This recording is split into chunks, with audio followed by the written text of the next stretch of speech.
क्या आपकी प्रेगनेंसी का 18वां सप्ताह चल रहा है? तो हो सकता है कि आप अपने पूरे प्रेगनेंसी के सबसे यादगार क्षणों के बहुत ही करीब हो अभी आप, क्योंकि इस समय बहुत सारी प्रेग्नेंट लेडी पहली बार अपने बच्चे की हलचल महसूस करना शुरू करेंगी। लेकिन अगर अभी तक आपको मूवमेंट फील नहीं हो रहा है तो क्या चिंता की बात है? क्या बच्चा अब आपकी आवाज सुन सकता है?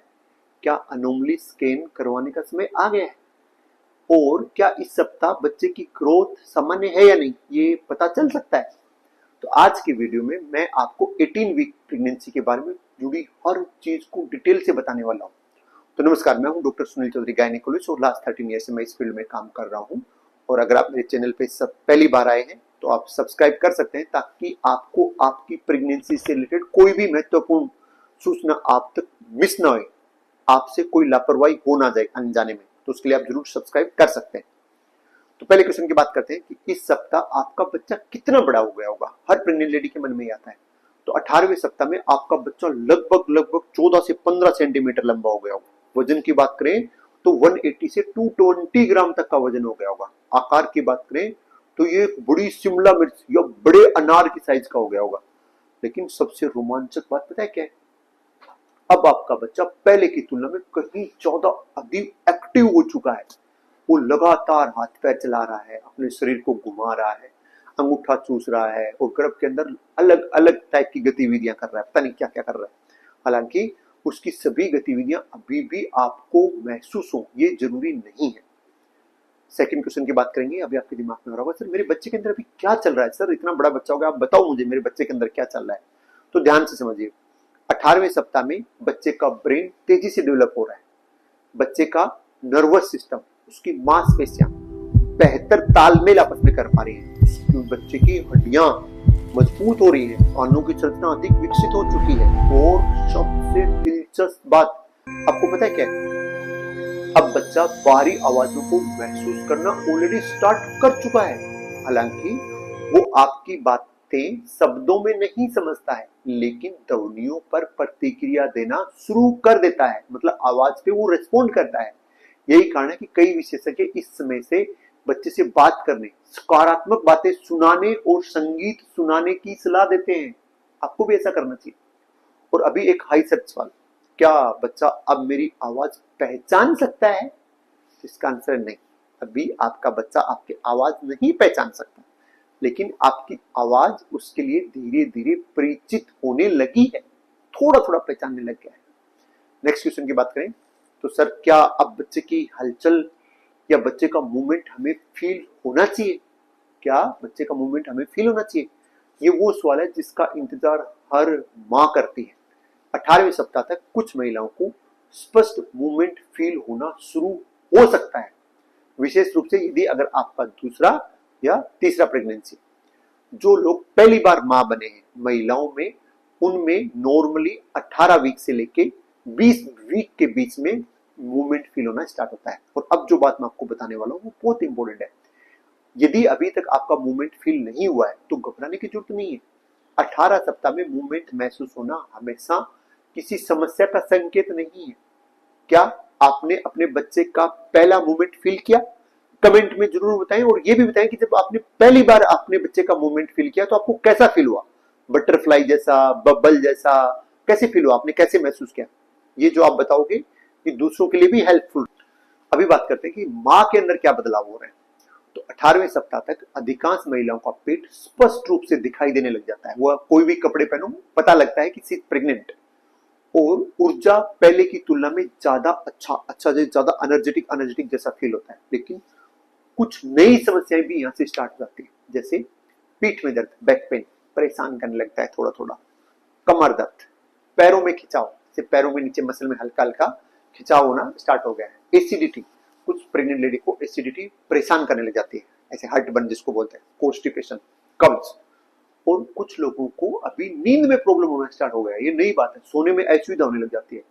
नाक बंद रहना, मैंने आपको पहले भी इसके बारे में बताया है। और स्किन में बदलाव होने स्टार्ट हो जाते हैं, जैसे आंखों के नीचे धब्बे, एक्ने ऐसे। और ऊपर पेट के अंदर लाइनें पड़ना शुरू हो जाते हैं। कुछ महिलाओं में पेट और ब्रेस्ट पर स्ट्रेच मार्क दिखाई देना शुरू हो जाते हैं।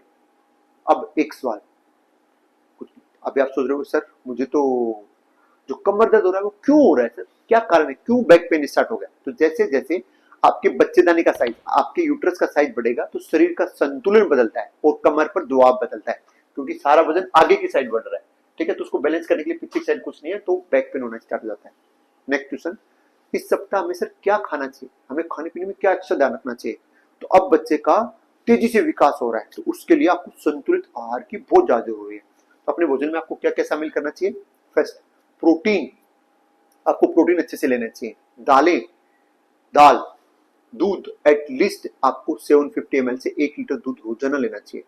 कर्ड, दही जरूर शामिल करें। पनीर, जरूर पनीर लें।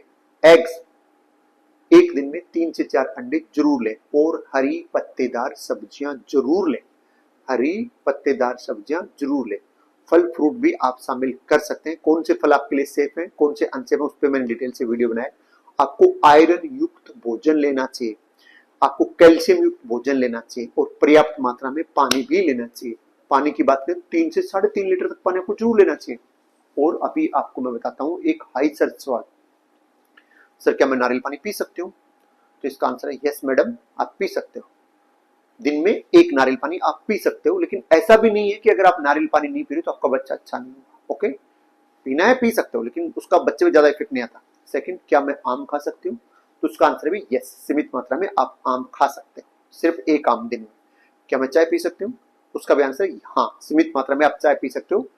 3 कप से कम, 3 छोटे कप से कम आप चाय पी सकते हो दिन में। नेक्स्ट क्वेश्चन की बात करें तो क्या इस सप्ताह में सेक्सुअल इंटरकोर्स करना सुरक्षित है? तो यदि आपकी प्रेगनेंसी सामान्य है, आपको पूरी प्रेगनेंसी में कभी ब्लीडिंग नहीं हुआ है, प्लेसेंटा की आपको कोई गंभीर समस्या नहीं है और आपको डॉक्टर ने मना नहीं किया है, तो अधिकांश मामलों में सेक्सुअल इंटरकोर्स करना सुरक्षित माना गया है और सेक्सुअल इंटरकोर्स की वजह से आपके बच्चे को कोई नुकसान नहीं होता है। आपका बच्चा आपकी बच्चेदानी के अंदर चारों तरफ एक पानी की लेयर से घिरा होता है जिसको बोलते हैं अम्नियोटिक फ्लूइड, और वो उसको बाहरी चोटों से बचाता है। लेकिन सबसे इंपॉर्टेंट, अगर सेक्सुअल इंटरकोर्स के बाद आपको पेन हो रहा है, आपको ब्लीडिंग होना स्टार्ट हो गया है या पानी जैसा लीकिंग होना स्टार्ट हो गया, तो आपको तुरंत डॉक्टर से मिलना चाहिए। नेक्स्ट क्वेश्चन की बात करेंगे, सर आप ये बताओ कि इस टाइम सबसे महत्वपूर्ण जांच क्या है? तो वो है अनोमली स्कैन। अब हम इस सप्ताह की सबसे महत्वपूर्ण बात पर आते हैं। 18 वीक से लेकर 22 वीक के बीच में किया जाने वाला अनोमली स्कैन पूरी प्रेगनेंसी का सबसे महत्वपूर्ण जांचों में से एक है और इस स्कैन में पूरा डिटेल से रेडियोलॉजिस्ट पूरा डिटेल से देखता है। क्या क्या देखता है? बच्चे के ब्रेन में तो कोई दिक्कत नहीं है, बच्चे के हार्ट में तो कोई दिक्कत नहीं है, बच्चे के रीढ़ की हड्डी में तो कोई दिक्कत नहीं है, बच्चे के हाथ पैर, ऊपर वाले नीचे वाले हाथ और पैर सही तो बन रहे हैं, उसमें कोई दिक्कत नहीं है, बच्चे के फेस पे तो कोई दिक्कत नहीं है, क्लेफ्ट लिफ्ट ऐसे नाक या कहीं कोई गांठ वांठ ऐसा तो नहीं है, बच्चे का चेहरा तो ठीक है, बच्चे की दोनों किडनी ठीक तो है, उसमें कहीं स्वेलिंग तो नहीं है, बच्चे का पेट के ऊपर तो कोई दिक्कत नहीं है और सारे अन्य महत्वपूर्ण अंग को पूरा डिटेल में देखा जाता है। और यही वही जांच है जो कई जन्मजात संरचनात्मक समस्याओं का पता करने में मदद करती है। तो यदि आपका 18वां सप्ताह चल रहा है तो अपने डॉक्टर से अनोमली स्कैन की योजना पर जरूर चर्चा करें और आप ये डिसाइड कर लें कि आपको कहां से अनोमली स्कैन करना है। अच्छे डॉक्टर से ही अनोमली स्कैन कराएं, ये पूरी प्रेगनेंसी का सबसे इंपॉर्टेंट अल्ट्रासाउंड है। इस सप्ताह कौन सा एक्सरसाइज किया जा सकता है, ऐसा कुछ पेशेंट मुझसे पूछते हैं। तो यदि डॉक्टर ने आप पर कोई भी रेस्ट्रिक्शन नहीं लगाया है तो आप रोजाना वॉक कर सकते हैं, एटलीस्ट 1.5 से 2 किलोमीटर तक वॉक आपको जरूर करना चाहिए। आप प्रेगनेंसी के योगा कर सकते हैं, आप हल्की स्ट्रेचिंग एक्सरसाइज भी कर सकते हैं और पेल्विक फ्लोर एक्सरसाइज भी कर सकते हैं। ये चीजें सुरक्षित मानी गई और इनकी वजह से आपका कमर दर्द भी कम होगा और फिटनेस बनाए रखने में भी आपको हेल्प मिलेगी। अभी मैं आपको बताता हूँ एक हाई सर्च सवाल जो लोग गूगल पे सबसे ज्यादा सर्च करते हैं, वो है सर क्या मैं इस वीक में कार या फ्लाइट से यात्रा कर सकती हूँ? तो इसका आंसर है हाँ, अधिकांश मामलों में आप ट्रेवल कर सकते हो अगर आपका प्रेगनेंसी सामान्य है। लेकिन अगर आप लंबी यात्रा ट्रेवल करने का प्लान कर रहे हो तो आपको डॉक्टर की सलाह जरूर ले लेनी चाहिए। अभी बात करते हैं सेगमेंट 9 की। इस सप्ताह के टॉप 3 क्वेश्चन क्या है? पहला सवाल, टॉप 3 क्वेश्चन क्या है? पहला सवाल, क्या मुझे रोज बच्चे की मूवमेंट महसूस होनी चाहिए? आपके दिमाग में आ रहा होगा ना सर, क्या मुझे रोज मेरे बच्चे की मूवमेंट महसूस होनी चाहिए? तो 18वें सप्ताह में अभी नियमित मूवमेंट महसूस होना जरूरी नहीं है। सेकंड, क्या मेरा पेट सही आकार का है, आपके दिमाग में भी आ रहा होगा ना, बार बार ऐसे शीशे में देखते हुए कि मेरा पेट सही बढ़ रहा है, नहीं बढ़ रहा, बढ़ रहा है, नहीं बढ़ रहा। तो पेट का आकार हर महिला में अलग अलग होता है, ये अकेले बच्चे की ग्रोथ नहीं बताता है। ओके। तीसरा सवाल, सर क्या मेरा बच्चा अभी सोता है, ये वो सारे दिन जागता रहता है या सारे दिन सोता रहता है? तो इसका आंसर है हाँ, आपका बच्चा कभी कभी सोता है, कभी कभी जागता है। बच्चे के सोने और जागने के साइकिल छोटे छोटे होते हैं, अपनी तरह नहीं होते कि 17-18 घंटे जागते हैं फिर 6 घंटे सोते हैं, ऐसा नहीं। छोटे छोटे साइकिल में सोता है फिर जागता है। नेक्स्ट क्वेश्चन, अगले वीक में क्या होगा? तो अगले वीक में जो होगा उसके बारे में मैंने डिटेल से वीडियो ऑलरेडी बना के डाल दिया, वो देख सकते हैं।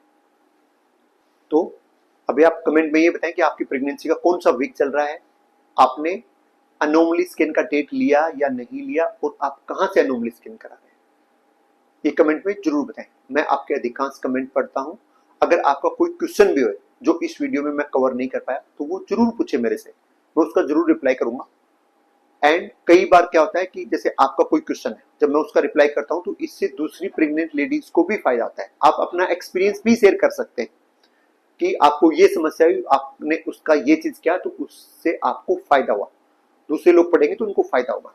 अगर आपने अभी तक चैनल सब्सक्राइब नहीं किया तो आप चैनल सब्सक्राइब कर सकते हैं, ताकि आपसे कोई भी महत्वपूर्ण सूचना आपकी प्रेगनेंसी के बारे में कुछ भी मिस ना हो, जाने अनजाने में आपसे कोई गलती ना हो जाए। आप सब्सक्राइब कर सकते हैं। मिलते हैं नेक्स्ट वीडियो में।